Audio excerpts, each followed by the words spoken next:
Greetings, this is your Mayor Varen. I've been riding for roughly 8 years now, from scooters to motorcycle, from barely able to balance to now comfortably handling a 160 kilogram bike. But one thing I've yet to learn is how these two-wheeled death machine works. Because of the availability of services in my country and how close everything are, people generally don't do their own maintenances, myself included, who only knows how to check tire pressures, cleaning and lubricating chains. And since the first and only motorcycle I own is a SF250, which is oil cooled, I don't even know how water cooled bikes work. So today I'm gonna start the change and learn the basic of how motorcycle works. Let's get started.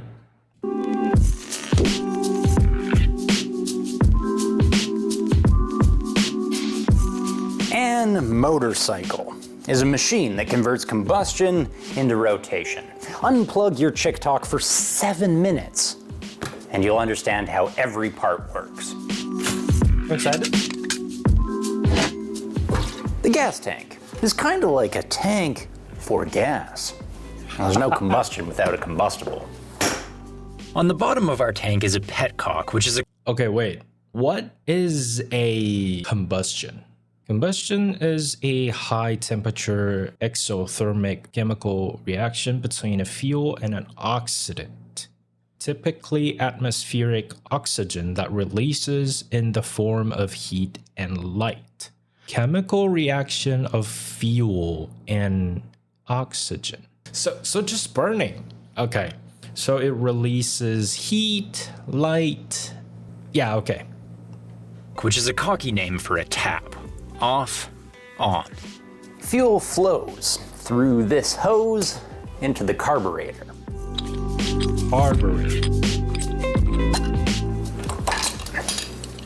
Tough frickin' duh. Carbs just force gas through jets because a spritz mixes better with air. How much air you... Wait, what mix better with air? Spritz mixes better with air. Ah, so it's kind of like how, there are more spaces between all the drops, all the fluids, so oxygens can get in there better, so it burns better? How much air you add is kind of like how long a teenager spends in the bathroom. It's entirely dependent on what you do with your wrist. Twist the throttle open and it pulls a cable, which opens the carb to more airflow. More air, more boom, more fast. That air comes from here, the air box. It's like a box for air.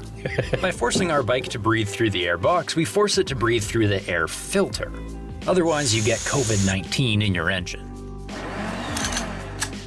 After combustion, we exhale. Exhaust? Through the exhaust. This is your chance to save a polar bear, an old lady's eardrum, and a forest firefighter. Yeah, okay. I don't understand why people remove the muffler, because it never really makes it sound better. It just makes it louder? I don't know. Alternately, you could be a dick and cut your muffler off. Yeah. And that is how a bike goes boom. Combustion moves my ass, but not directly, thank God. This cushy seat softens the blow. Combustion is violent for the engine too, so we call this a wet sump. Basically, your gears relax in a permabath of hot oil, like Arnold. Some bikes have dry sumps, meaning there's a miserly old oil tank. It squirts just a bit of lubricant wherever needed and takes it back again. Cheap bastard. It's mainly spinny stuff we care to oil, and to get things spinning, you kick this. So wait, is my oil cooled bike using the same oil that it's lubricating all the parts within the bike? Is that how my motorcycle functions? I think that's it. That's cool.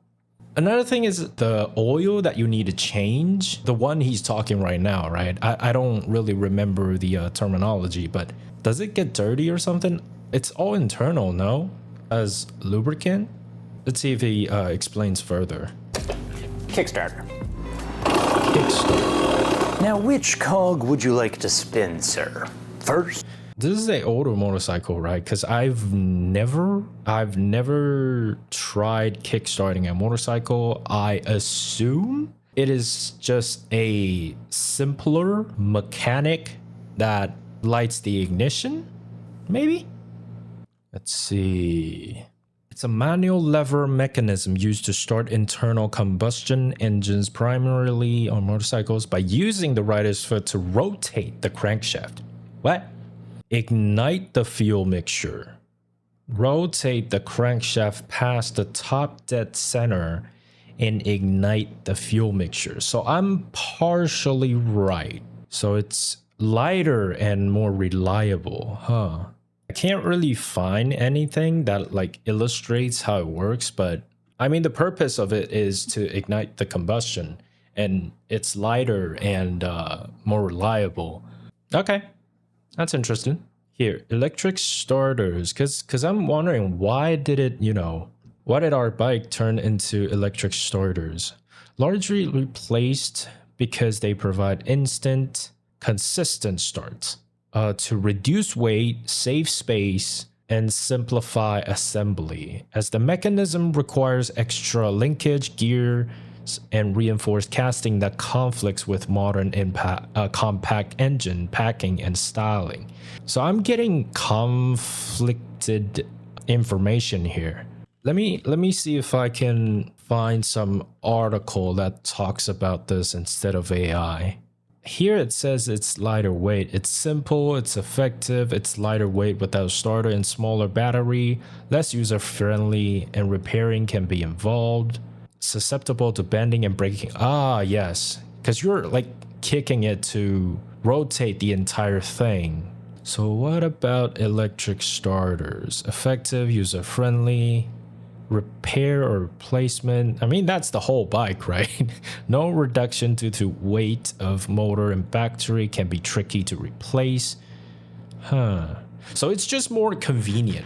It's just more convenient. I guess that's why you have mostly kickstarts on dirt bikes, right?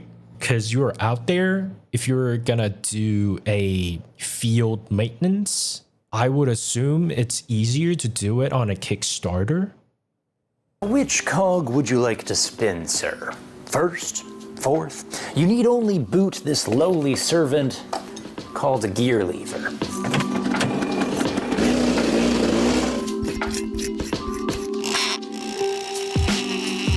Whichever part of the transmission shaft you engage, it spins a countershaft, which is why we call this the counter sprocket. That in turn turns a chain, which turns the rear sprocket, which turns the rear wheel. I could show you if I hadn't already pirated the chain for another video. Yarr. Avast, matey, to stop. Oh yeah, this part is easier to understand for me because you can see it working on a bicycle. I'm assuming it's the same thing. It's just one's man-powered and the other is fuel-powered. The spinning, we pull this clutch lever. The clutch cable pulls these friction plates apart, so the ones connected to the crankshaft can keep turning, while the ones connected to the transmission shaft can not. This I know. And that is how a bike gets spinny. While the engine is rotating, we should make like squatters and steal power off it with this flywheel. It's magnetic and turns with the crankshaft around these coils. Remember high school science? If you spin magnets around coils, you get electricity. But nasty ass AC current with God knows what voltage depending on how fast you ride. So we send the buzz here. Some imaginative little shit named this the rectifier regulator because it rectifies alternating current into direct current and regulates voltage down to 12 or 6. Whatever your battery prefers. Of course, the spark plug is greedier. It So that charges the battery. wants like 20,000 volts. So in between, we have this ignition coil. Like my ex-girlfriend, it bottles up a bunch of energy, then unleashes a huge outburst on the spark plug.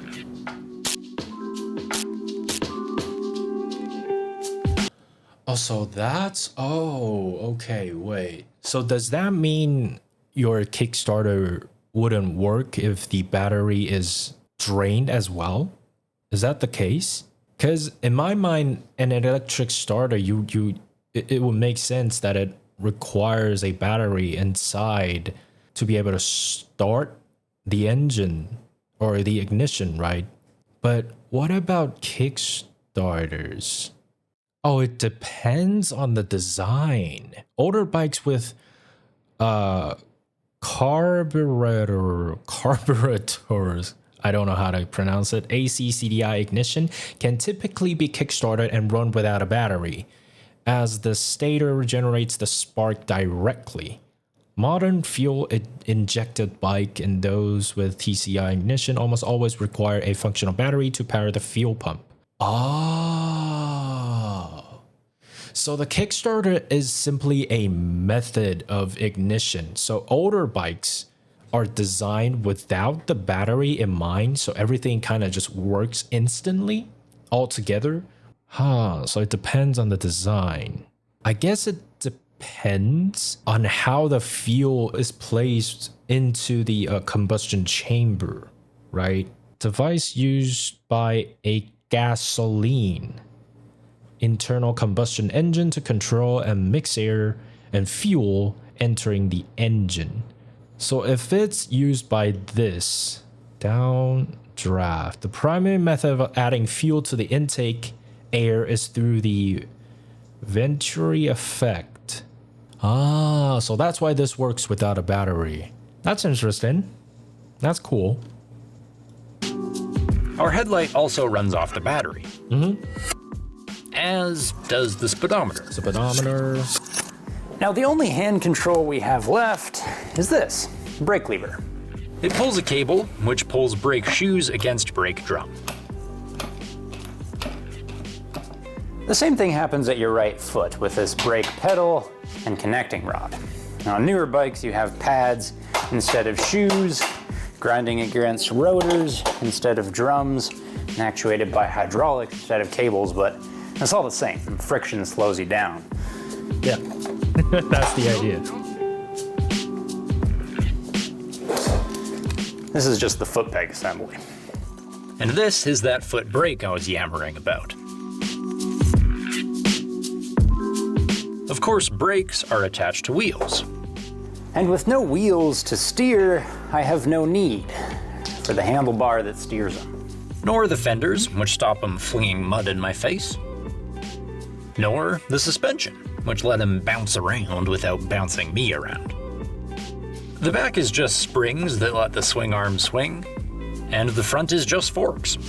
I replaced my suspension system actually, because the original one was too soft. So it's like, it's really bouncy because it was tuned to ride on, it was made in, I think, Southeast Asia. So it's assuming that your road condition is awful, right? So, but these springs, it's so interesting. When I was in the Marine, we trained Mark 19s, right? The spring is fucking huge, and I can't really comprehend how something that, it seems solid when you press on it, when you handle it, it just seems like a piece of metal. You don't expect it to bend. I just find that very interesting because I had the same thought when I got the shipment of the suspension system that I was going to replace. It's heavy, it's hard. Like I said, it just seems solid and not something that would bounce, I just find that very interesting. Ask any dork, they're also simple springs, in tubes. Thus, we put the power down. You can start rebooting your grindergram now, we're almost home.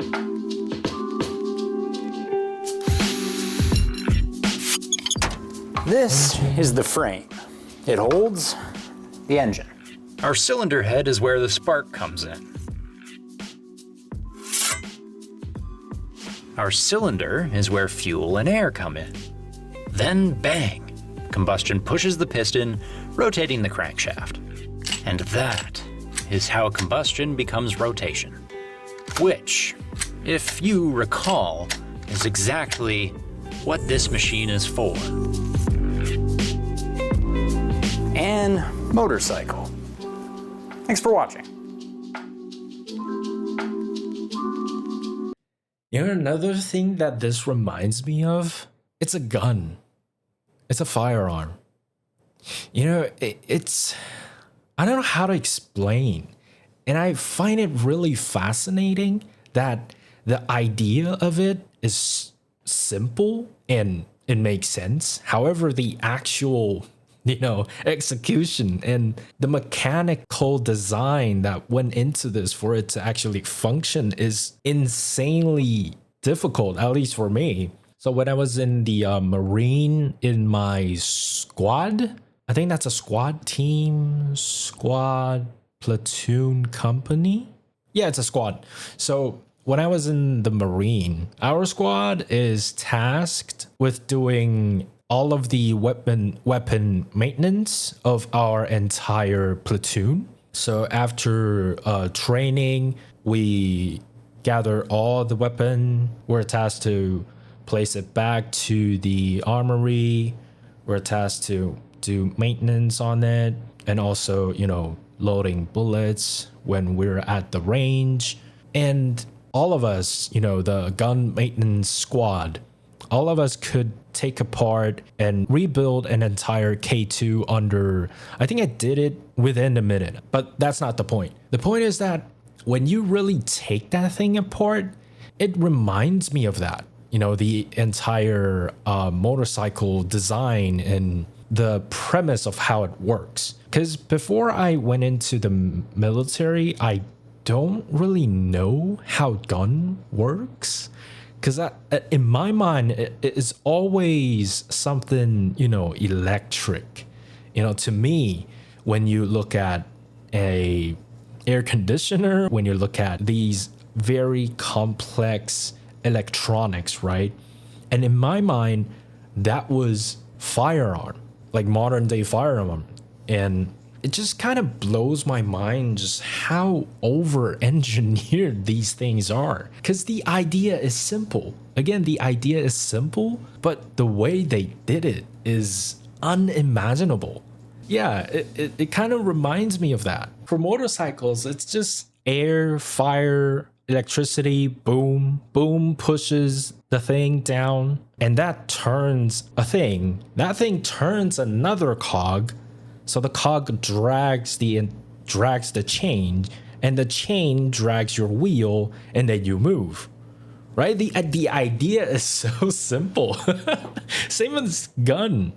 So you place a bullet in there, you pull the trigger, the thing springs forward, and the little needle hits the bottom of the bullet, it ignites, shoot out of the barrel and all that. But like I said, the idea is simple, but when you look at the barrel, and even the bullet itself, the trajectory, how it spins within the barrel, how the bullet casting exits the gun itself, and how semi-automatic guns reacts itself, and also where the gas is going to go, where the air is going to go, where the gunpowder, the gunpowder, coal, where does it go? I just find that fascinating. I mean, I always had that fascination. I guess it's just the motorcycle. I guess this just solidifies or